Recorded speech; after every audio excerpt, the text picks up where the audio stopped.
PTV, Telebisyon ng Bayan.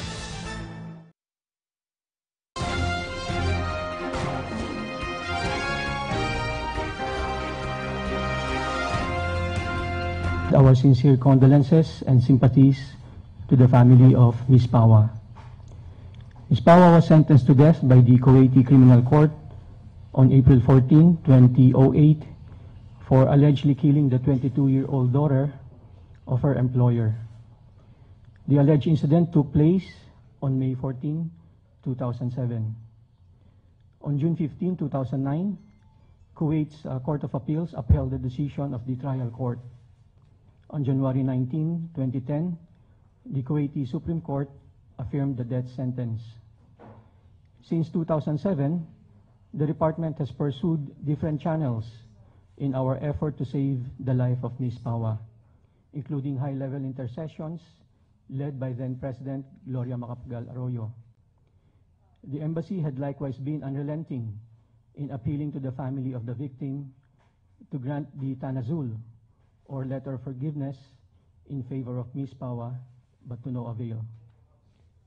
OFW Pawa was represented by two top law firms hired by the Philippine government at all stages of the court proceedings. The family of Ms. Pawa was able to travel to Kuwait 3 times to visit her. The last one took place in October 2016 and included her 2 children and a brother. The visits were facilitated by the Philippine government. If you have any questions, I can try to answer them.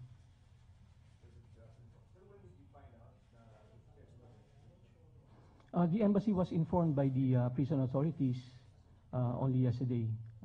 They were told that the execution would be implemented the following day, which is today.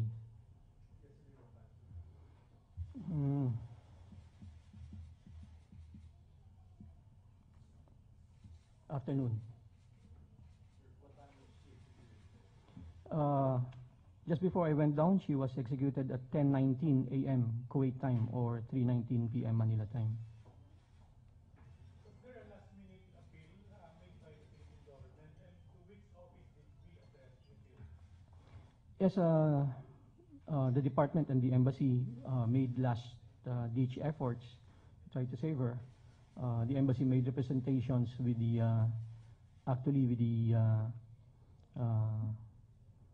Amir, the office of the Amir, while at the same time the department called early this morning the Charge of the Affairs of the Kuwaiti Embassy here in Manila.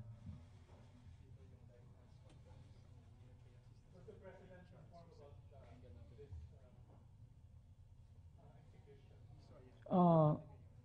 The department has reported the case to the President. The palace is aware of this case.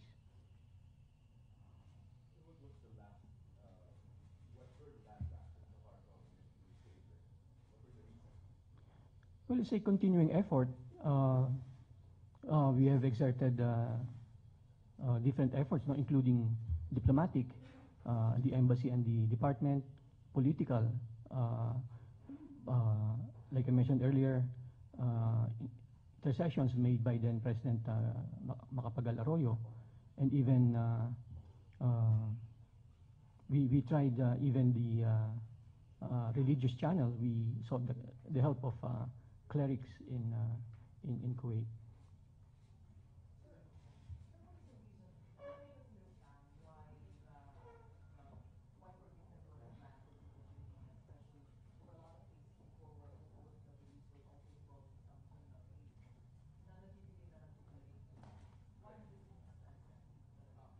Well, the decision lies with the family of the victim.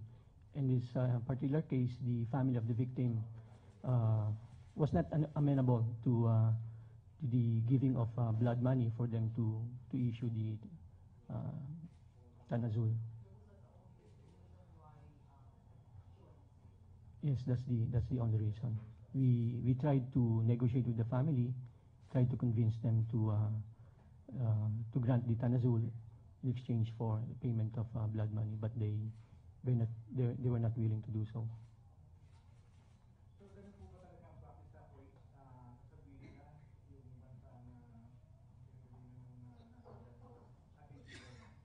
Iba-ibang practice, no? Hindi natin ma-generalize, no? In practice. But in this particular instance, we were informed only a day earlier. This is the first time that the Philippines has been executed in Kuwait. Is this the first time sa Kuwait? For a long time, the first time in a long time.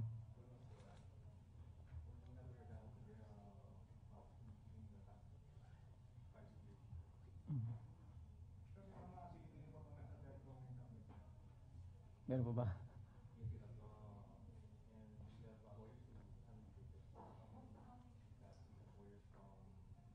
Ilan pa yung mga nasa death row? Ilan pa yung nasa death row sa Kuwait? We'll get back to you with the figure.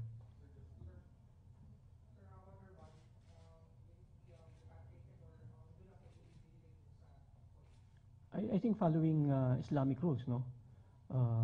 The body will be buried in Kuwait.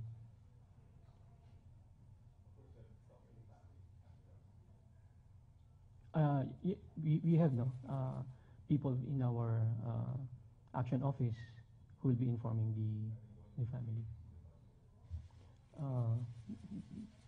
That has to be discussed, no?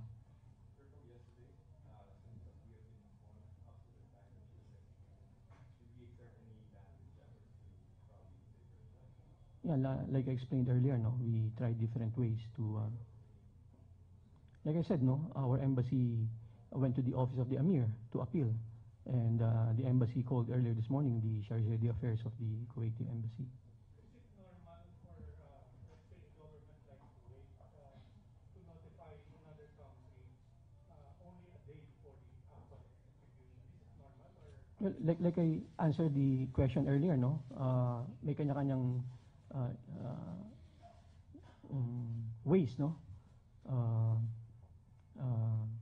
But in this particular case, like I said, we were informed only yesterday.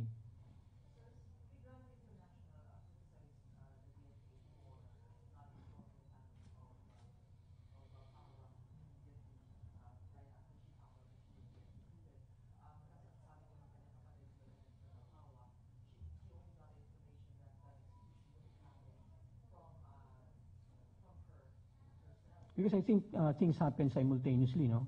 At the same time, the embassy was informed. OFW PA was also given a chance to call her family. She was given a cell phone by the prison authorities.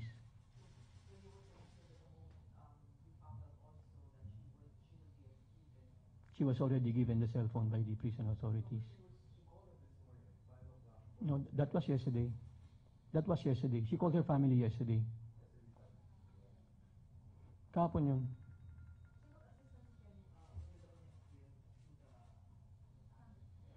Well, being I think, active OWA member, no, during the time of her conviction, I think she'll be entitled to OWA benefits. But it would be better maybe for OWA to address this question.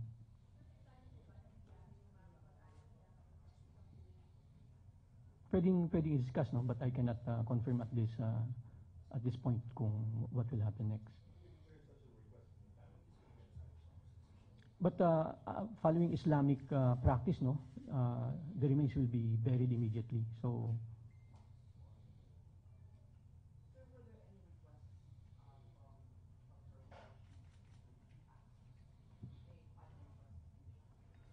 Well, wala namang, I think she left word, no, with her family to, I think, take care of her children. Sir, since it's start of the year and under new administration, when was the last time the GFA made an inventory of all cases pending, and when was the last time the PAWA's case was discussed? We regularly update, no, our kumbaga matrix, no, of OFWs in death row in different parts of the world, and we update the status of these different cases. And in the case of PAWA, we have been trying to negotiate the blood money. That's why we have been working on this since 2007. But I think the family refused and requested or demanded the implementation of the death sentence. That's why well, the Kuwaiti government carried out the death sentence. Under DFA, how often do you conduct inventory of cases? Regularly, we are aware of all the cases on death row, and we know the status of each of these cases, whether in the trial process, appeals process, or they've already been affirmed by the Supreme Court and just waiting for the implementation. In that case, how many execution cases do we have? Are we looking at right now in terms of the nearest figures, the nearest time frame from now? Well, we cannot say no because some cases have been affirmed no by the Supreme Court. They've been there for several years without being carried out, and then suddenly they decide to carry it out. So we cannot say no which case would be which death sentence would be carried out. So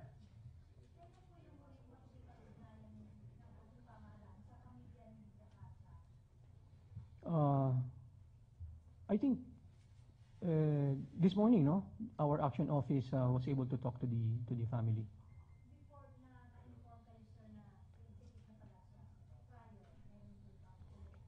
I think it's constant, no, but in 2016 October, we even facilitated the visit of the family to Kuwait. But in between, I think the constant communication.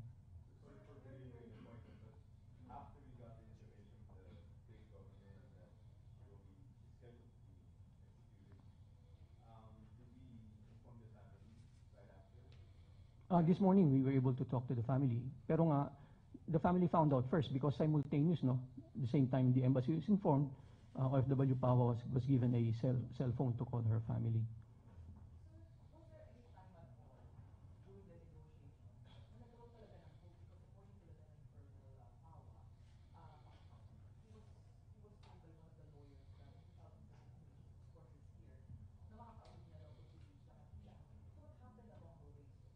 Well, we were hoping, no, all along that the family of the victim will relent, no, and agree to the payment of blood money. But up to the last minute, we were hoping, but well, they didn't agree. Was there any clarification from the Department of Foreign Affairs during the execution of Ms. Pawa? Was there ambassador Ada around in the execution? Yes, nandun ang embassy, no? That's why we were waiting for the confirmation. The very minute it happened, the ambassador called the DFA to report. So sabi ni Pawa kanina, during the negotiation, pumayag yung hanggang ng family. Is that man nagpapayo na ng moto sa Pilipinas at papangalan sa Pilipinas? Well, may ganong negotiation, no? But the final decision rested with the mother of the victim. Nasaan yun? By hanging.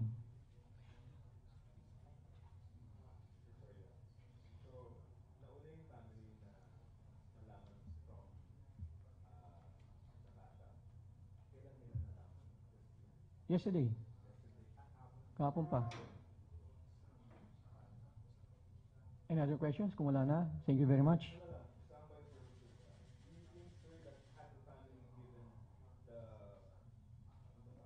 Blood money? The Tanazul? Definitely. Yeah, that was the key, no? Maybe with the Tanazul, the death sentence would have been commuted to life imprisonment or term imprisonment. Yeah. Innocence, maintains her innocence. The victim's family.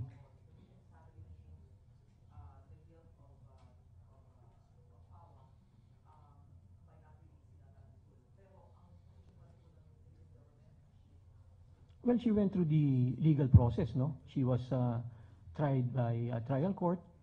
We appealed. She was given another chance to present her evidence, no? But we can say that she was given a trial.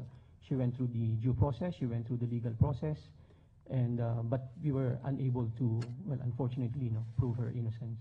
That's why she was convicted.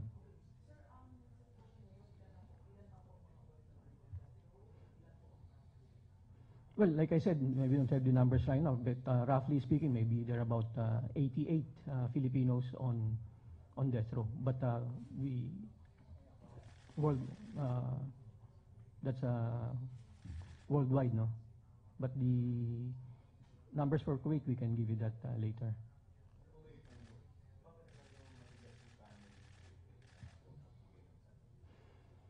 Well, some iba, no, talagang that's the justice that they're seeking, no. Maybe life in exchange for a life, and no amount of money would be able to bring back, no, the justice that they're looking for.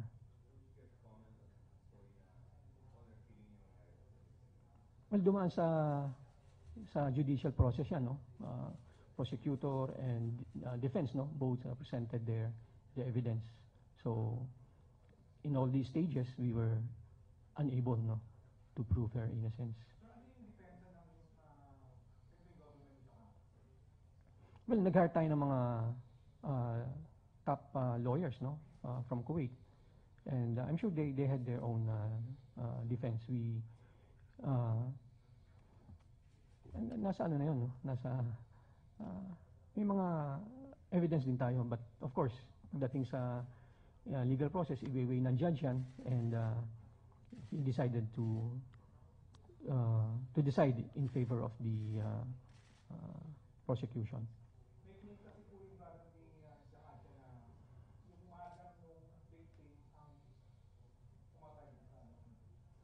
Well, too late na, no, para pag-usapan yan. Dumaan na sa proseso yan, and we respect the decision of the justice system sa Kuwait.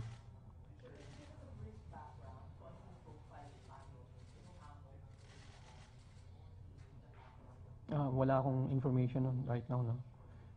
Kung wala na ibang question, thank you. Thank you.